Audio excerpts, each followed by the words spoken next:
Hello guys, आज हम पढ़ेंगे हड़प्पा सभ्यता। जो मैंने आपको पहले बताया था सिंधु सभ्यता के ही बारे में जो है पार्ट 1 मैंने अपलोड कर दिया था, तो ये पार्ट 2 है। तो आज हम पार्ट 2 के बारे में पढ़ेंगे और पार्ट 1 गाइस देख लेना अच्छे से। उसमें मैंने काफ़ी सारी चीज़ें क्लियर कर दी थी एग्ज़ाम से रिलेटेड, ठीक है। अभी जो मैंने उस दिन आपको बताया था कौन सी जगह कहाँ कहाँ मिली थी, वो आपको क्लियर हो गया होगा कि हड़प्पा पाकिस्तान में है, मोहनजोदाड़ो पाकिस्तान में है, ठीक है। इसी तरीके से लोथल जो है वो गुजरात में है, भारत का हिस्सा है। इसी तरीके से मैंने बताया था अफगानिस्तान में भी सुतकड और जो शोट गई 2 जगह आपको वहाँ से मिले थे अफगानिस्तान से।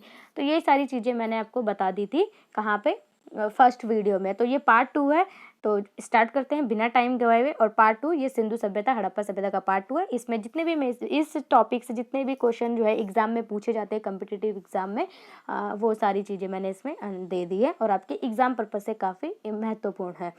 तो वेलकम है आप सभी लोगों का हमारा यूट्यूब चैनल आयशा रावत में। तो बिना टाइम गवाए हुए हम देखते हैं। अब चलते हम ये देखेंगे कि प्रमुख स्थल, सबसे पहले प्रमुख स्थल वो कौन सी नदी के किनारे हैं, उनके खोजकर्ता कौन है और क्या क्या चीज़ें हमें वहाँ से मिली है। तो एक ही मैंने चार्ट में ये आप लोगों के लिए सजा दिया है ताकि आपको दिक्कत ना आए, ठीक है। तो स्टार्ट करते हैं। तो मैंने बताया कि हड़प्पा सभ्यता जो है पाकिस्तान में पड़ता है, ठीक है, रावी नदी के किनारे है। और इसकी खोज किसने की थी? दयाराम साहनी जी ने की थी 1921 में। उसके बाद यहाँ से क्या क्या चीज़ें मिली हैं जो हमें याद रखने लायक होनी चाहिए? हमें यहाँ से हड़प्पा सभ्यता से अन्न के भंडार मिले हैं, एक दर्पण मिला है जो कांस्य का बना हुआ है। कई बार पूछा जाता है कांस्य का दर्पण कहाँ से मिला है, ऑप्शन में दिया जाएगा हड़प्पा, मोहनजोदड़ो, लोथल, रंगवीर, इस तरीके से नाम दिए जाएंगे। तो आप देख सकते हो कि जो कांस्य का दर्पण है वो हड़प्पा से मिला है हमें, और श्रमिक आवास, कब्रिस्तान वगैरह हमें जो है हड़प्पा से मिले हैं।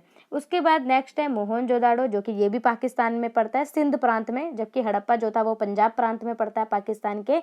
और ये सिंधु नदी के किनारे है और इसकी जो खोज है वो रखलदास बनर्जी जी ने की है 1922 में।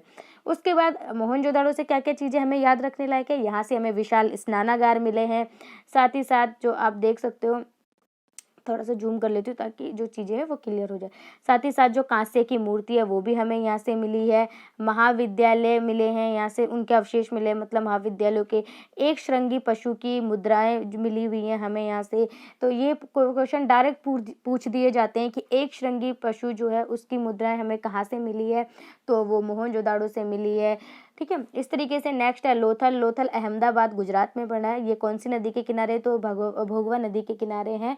और इसके खोजकर्ता कौन है? रंगनाथ जी हैं। उन्होंने 1957 में लोथल में खोज की थी और इस चीज़ के बारे में खोज की थी कि वहाँ से भी हमें अवशेष मिले थे। अब क्या क्या अवशेष मिले थे हमें वहाँ से? तो हमें गोदीवाड़ा, जिसको बंदरगाह बोलते हैं, गोदीवाड़ा मिला था हमें। कहाँ से? लोथल से। मैंने आपको बताया था कि हड़प्पा सभ्यता का जो अगर पूछा जाता है बंदरगाह कहाँ था, कौन सी जगह था, लोथल ही था। तो लोथल जो है सबसे मेन इसी पर्पज से जाना जाता है कि हड़प्पा सभ्यता का बंदरगाह था। साथ ही साथ चावल के अवशेष भी यहाँ से मिले हैं, फर्स्ट वीडियो में बताई थी मैंने, अगर आप लोगों ने अच्छे से देखा हो। हाथी के दांत भी यहाँ से मिले हैं, ठीक है। शवाधान यहाँ से मिले हैं, घोड़े की मृण मूर्तियाँ भी यहाँ से मिली हुई है। तो इस तरीके से ये पॉइंट आप याद रख सकते हो। उसके बाद आगे चलते हैं कालीबंगा, जो कि राजस्थान में हनुमानगढ़ में पड़ता है। ये घाघर नदी के किनारे हैं। और अमलानंद घोष जो है उन्होंने कालीबंगा की खोज की थी। और क्या क्या यहाँ से मिला था? जुते हुए खेत के साक्ष्य मिले थे, काली चूड़ियाँ मिली थी, अग्निकुंड के साक्ष्य मिले थे और यहाँ तक कि भूकंप के भी साक्ष्य मिले हैं। तो इस तरीके से आप याद रख सकते हो। कालीबंगा जो भारत का एक जगह है राजस्थान में, हनुमानगढ़ के पास, घाघर नदी के किनारे, अमलानंद जी ने जो है इसकी खोज की थी। और यहाँ से हमें जुते हुए खेत के साक्ष्य, अग्नि के कुंड, चूड़ियाँ, भूकंप के साक्ष्य, ये सारी जानकारी हमें यहाँ से मिली थी, ठीक है। उसके बाद हम आगे चलते हैं, एक मिनट। उसके बाद जो है राखीगढ़ी हरियाणा में, ये भी घाघर नदी के किनारे, सूरजमान जी ने इसकी खोज की थी। और भारत का सबसे बड़ा आप देख सकते हो स्थल के रूप में राखीगढ़ी को जाना जाता है। भारत का, याद रखना, अगर मैं पूरे हड़प्पा सभ्यता की बोलूँ तो मोहनजोदाड़ो सबसे बड़ा शहर था, स्थल था, लेकिन अगर भारत की बात होगी तो राखीगढ़ी जो है सबसे बड़ा स्थल के रूप में जाना जाता है। और यहाँ से हमें ताम्र उपकरण भी मिले हैं।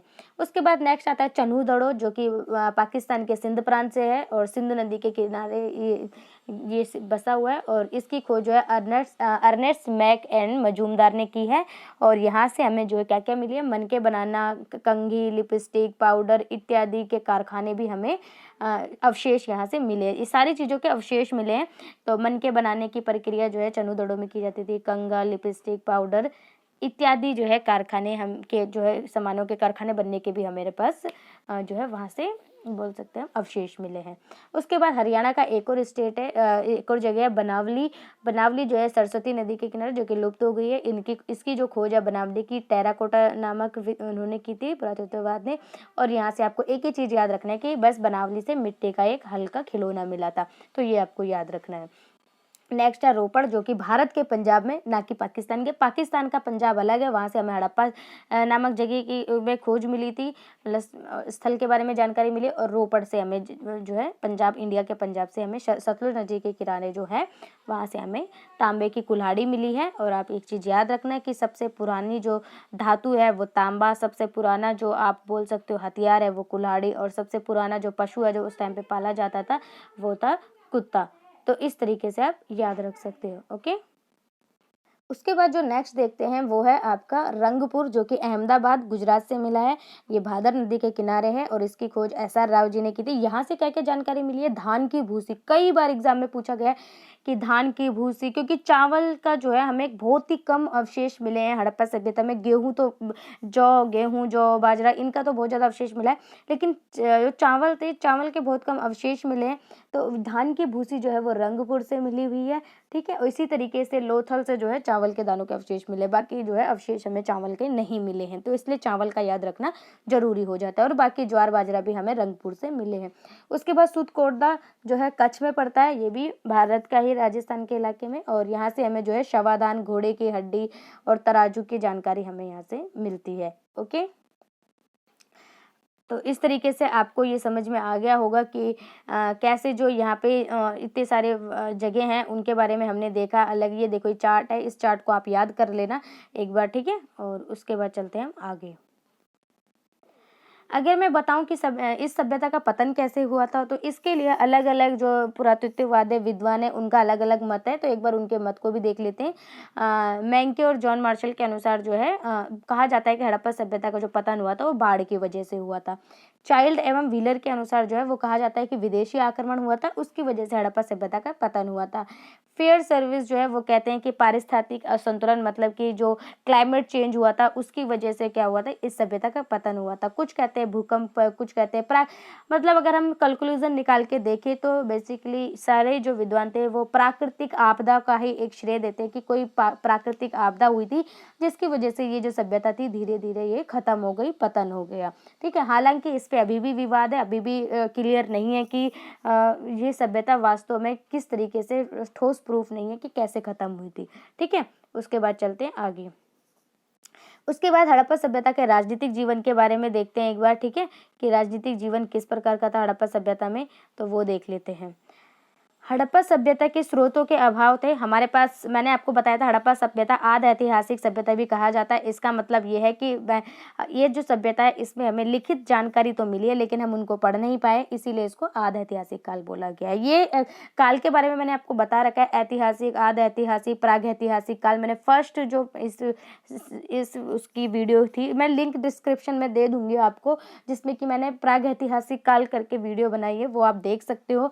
और प्ले लिस्ट पे भी मैं अरेंज कर दूंगी ये सारी वीडियो, तो फर्स्ट वीडियो जो होगी वो आप देख सकते हो प्रागैतिहासिक काल के बारे में, सेकंड सिंधु सभ्यता, और फिर इसका सिंधु सभ्यता का ही पार्ट 2 है। तो इस तरीके से प्रागैतिहासिक काल में मैंने डिटेल में बता रखा है इन काल को कैसे डिवाइड किया गया था। तो अगर आप लोगों को काल में कोई दिक्कत होती है तो आप जाके एक बार उस वीडियो को देखिए, आपका, मैं यकीन करती हूँ कि आपको वो जो काल से रिलेटेड जो डाउट होते हैं आपके, कैसे कौन से काल कितने हजार, कैसे मतलब ये प्रागैतिहासिक, आद ऐतिहासिक काल क्या होते हैं, वो समझ में हो जाएगा। और जिनको आता है वो बने रहिए आगे वीडियो के साथ। तो मैंने बताया कि स्रोत हमें यहाँ से नहीं मिले हैं रिटर्न के, तो इसलिए हमें यहाँ के राजनीतिक जीवन के बारे में नहीं पता चला। तो काफ़ी सारे माना जाता है कि शायद यहाँ पे शासन पुरोहित वर्ग या व्यापारी वर्ग या नगर प्रशासन द्वारा होता था। कुछ का मानना है पुरोहित करते थे, राजा जो होते थे वो करते थे, कुछ का मानना है व्यापारी वर्ग करते थे, कुछ का मानना है कि नगर प्रशासन द्वारा यहाँ पे संचालित होता था।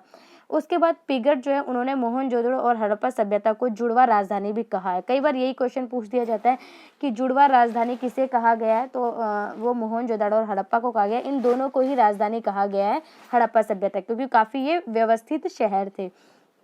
उसके बाद हंटर ने मोहनजोदड़ो के शासन को राजतंत्रात्मक की जगह लोकतंत्रात्मक माना है। हंटर ने जो है वो ये बोला है कि जो मोहनजोदड़ो में जो शासन था वो राजतंत्रात्मक की जगह कैसा था, लोकतंत्रात्मक था, क्योंकि यहाँ पे कोई भी महल वगैरह जैसे राजा का होता है, अस्त्र शस्त्र ऐसे कोई भी हमें यहाँ से साक्ष्य नहीं मिले। इस वजह से इसको जो है राजतंत्रात्मक की जगह लोकतंत्रात्मक बोला गया। उसके बारे में इसका जो है सामाजिक जीवन देखते हैं तो समाज के बारे में कहा जाता है कि यहाँ की जो सबसे छोटी इकाई थी वो परिवार थी। और जो वैसे ज़्यादातर आप देखोगे ज़्यादातर सभ्यता पितृसत्तात्मक होती है, लेकिन एक हड़प्पा सभ्यता इतनी प्राचीन सभ्यता जो थी वो मातृ सत्तात्मक थी, ऐसा संभवतः माना जाता है। वर्ण व्यवस्था के पूर्ण परिणाम यहाँ से नहीं मिले हैं, परंतु समाज कई वर्गों में बटा हुआ था। हमें पूर्णतः तो प्रमाण नहीं मिले हैं श्योरिटी, लेकिन फिर भी कई भागों में यहाँ पे समाज बटा हुआ था, जैसे कुछ पुरोहित, कुछ व्यापारी, कुछ श्रमिक, कुछ शिल्पी, इस तरीके से कई सारे भागों में समाज बटा हुआ था। सभ्यता के लोग कैसे थे, शांति प्रिय थे, मतलब कोई लड़ाई झगड़ा युद्ध का कोई हमें यहाँ से कोई अवशेष नहीं मिले, तो इसलिए जो है इसको शांति प्रिय सभ्यता भी कहा जाता है। इसके बाद कई बार आपको ऑप्शन में दे दिया जाएगा कि कौन सी सभ्यता को शांति प्रिय सभ्यता कहा जाता है। ऑप्शन में दे देंगे हड़प्पा सभ्यता, पूर्व वैदिक काल सभ्यता, है ना, ऐसे इस तरीके से उत्तर वैदिक काल सभ्यता। तो इस तरीके से ये बोल सकते हैं। तो आपको याद रखना है कि जो हड़प्पा सभ्यता थी उसी को शांति प्रिय सभ्यता के नाम से जाना जाता है, क्योंकि युद्ध के कोई अवशेष नहीं मिले। यहाँ के लोग शाकाहारी मांसाहारी दोनों थे, मतलब कुछ ऐसे थे जो फ्रूट वगैरह कंदमूल फल खाते थे, कुछ ऐसे थे जो मांसाहारी भी थे, मांस वगैरह खाते थे। आभूषण का प्रयोग जो था वो स्त्री और पुरुष दोनों करते थे, और मनोरंजन के लिए पासे, नृत्य, शिकार, पशुओं की लड़ाई आदि चीजें यहाँ पे मनोरंजन का अवशेष बता रखे। ओके, उसके बाद आगे देखते हैं सामाजिक जीवन के बारे में। हाँ, सामाजिक जीवन हो गया था, सॉरी। उसके बाद आगे देखते हैं आर्थिक जीवन के बारे में। आर्थिक जीवन में जो है कृषि में क्या क्या पता चलता है हमें। कृषि में हमें जुताई के साक्ष्य मिलते हैं, बुआई के साक्ष्य मिलते हैं, सिंचाई के साक्ष्य हमें मिलते हैं। मतलब ये लोग जुताई, बुआई, सिंचाई सारी विधि से ये परिचित थे। और फसल में ये गेहूं, जौ, मटर, कपास आदि फसलों से परिचित थे। चावल के भी मैंने बताया था कम अवशेष मिले हैं, लेकिन मिले हैं। और लेकिन अगर पूछा जाए कौन सी फसल ऐसी थी जिससे परिचित नहीं थे, तो ये गन्ना से परिचित नहीं थे, शुगर कैन से परिचित नहीं थे। गन्ना के प्रमाण यहाँ से नहीं मिले हैं। दूसरा, पशुपालन में अगर देखें तो पशुपालन में इनका जो प्रिय पशु था वो था कुबड़ वाला सांड, और गाय और घोड़ा आदि से ये परिचित थे। ठीक है, वहीं अगर पूछा जाए कि कौन सा पशु ऐसा था जिससे ये परिचित नहीं थे, तो शेर से ये परिचित नहीं थे, शेर को ये नहीं जानते थे। उसके बाद उद्योग की बात करें तो सूती वस्त्र, बर्तन, शिल्प आदि जो है इस चीज़ का ये उद्योग करते थे। व्यापार की बात करें तो व्यापार जो था इन लोगों का पश्चिमी एशिया से लेकर के मध्य एशिया, ईरान, अफगानिस्तान, इन इलाकों में क्या होता था, इनका व्यापार होता था। ठीक है, निर्यात की बात करें, क्या ये चीज़ बेचते थे और क्या ये खरीदते थे, तो निर्यात में सूती वस्त्र को ये बेचते थे। ठीक है, सूती वस्त्र बेचते थे, हाथी के दांत बेचते थे, लकड़ी इत्यादि को ये बेचते थे। और खरीदते क्या थे, आयात क्या करते थे, चांदी जो है ईरान से खरीदते थे, अफगानिस्तान से टिन खरीदते थे, साथ ही साथ तांबा जो है खेतड़ी से खरीदते। चांदी अफगानिस्तान और ईरान दोनों से खरीदा जाता था। ठीक है, और अफगानिस्तान से टिन खरीदा जाता था, तांबा जो है वो खेतड़ी से, लाजवर जो है वो मेसोपोटामिया से। तो इस तरीके से ये आयात निर्यात में भी आप देख सकते हो अलग अलग जगह से खरीदते बेचते थे। तो व्यापार एक महत्वपूर्ण था इनके लोगों के बीच में। उसके बाद आते हैं इनका धार्मिक जीवन। तो धार्मिक जीवन जो था इनका लौकिक सभ्यता थी। लौकिक सभ्यता का मतलब है कि यहाँ पे जो है डायरेक्ट जैसे सीधा प्रकृति की पूजा कर लेना, जो चीज़ें हमें डायरेक्ट मिलती हैं उन्हीं के रूप में उसकी पूजा करना ही लौकिक सभ्य मतलब पूजा कहलाती है, लौकिक सभ्यता कहलाती है। तो आपको याद रखना है अलौकिक ना होकर लौकिक थे। अलौकिक का मतलब है जब हम अपने मन में किसी चीज़ को स्मरण कर लेते हैं, वास्तव में वो होती नहीं है, लेकिन हम मन में उस चीज़ को बना लेते हैं कि हाँ ऐसा होता होगा। लेकिन ऐसा ये लोग ऐसे नहीं थे। यहाँ पे मंदिरों के कोई प्रमाण मिले नहीं है। यहाँ पे जो चीज़ें प्रकृति से डायरेक्ट मिल रही थी, जैसे जल, पानी, सूरज, मंदिर, वो जो पेड़ पौधे वगैरह जो हैं उनकी डायरेक्ट पूजा की जाती थी। तो मातृ देवी जो थी वो मोहनजोदाड़ो की जो थी वो थी आप देख सकते हो उर्वरता की देवी। याद रखना, उर्वरता की जो देवी की पूजा की जाती थी मोहनजोदाड़ो में, और मातृ देवी की पूजा यहाँ पे की जाती थी। हड़प्पा सभ्यता में आप देखोगे तो एक मुहर के पशुपात जो नाथ थे उनके भी प्रमाण मिले। हाँ, तो मातृ देवी की पूजा मोहनजोदाड़ो में, हड़प्पा में उर्वरता देवी की पूजा, और एक मुहर से प्रमुख जो है पशुपात नाथ के भी प्रमाण मिले। तो इससे पता चलता है कि इनकी भी पूजा की जाती थी। बाकी आप याद रख सकते हो नाम, पूजा, लिंग, योनि आदि जो है इन सब चीज़ों की भी, स्वास्तिक वगैरह इस चीज़ के भी यहाँ पे हमें एग्जाम्पल मिले हैं। अग्निकुंड के जो प्रमाण है वो मैंने आपको बता दिया था, लोथल और कालीबंगा से मिले थे। साथ ही साथ जब अग्निकुंड मतलब तो ये अग्नि जो है हवन वगैरह की भी जानकारी इनको थी, क्योंकि अग्निकुंड के साक्ष्य मिले। साथ ही साथ जो है ये पेड़ पौधे पशु वगैरह की भी पूजा करते थे। तो इस तरीके से इनका ये धार्मिक जीवन था। तो आई होप आपको क्लियर हो गया होगा इनका ये राजनीतिक जीवन, सामाजिक जीवन, धार्मिक जीवन और आर्थिक जीवन। तो अब मैं उम्मीद करूँगी आप लोग इनको एक बार नोट डाउन करोगे और फिर इसकी रिवीजन करोगे। आप कभी लाइफ टाइम भूलोगे नहीं जब आप इस तरीके से आप पढ़ते हो अच्छे से डिटेल से। उसके बाद आप अपनी बुक से भी पढ़ना है, जौन सी बुक आपसे स्टडी करते हो। मेन पॉइंट एग्जाम के नज़रिए से मैंने सारे आपको ये एक वीडियो में बता दिए। तो मिलती हूँ मैं किसी नेक्स्ट पार्ट में। इसके बाद जो है मैं वैदिक सभ्यता लेके आऊँगी, सीक्वेंस वाइज जो है हिस्ट्री के सारी चीज़ों को मैं इंक्लूड करती जाऊँगी। तो वैदिक सभ्यता आएगी इसके बाद। अगर आप लोगों को वीडियो पसंद आई है तो लाइक कीजिए, चैनल को सब्सक्राइब कीजिए एंड दोस्तों के साथ शेयर कीजिए। तो मिलती हूँ मैं नेक्स्ट पार्ट में, तब तक के लिए बाय बाय।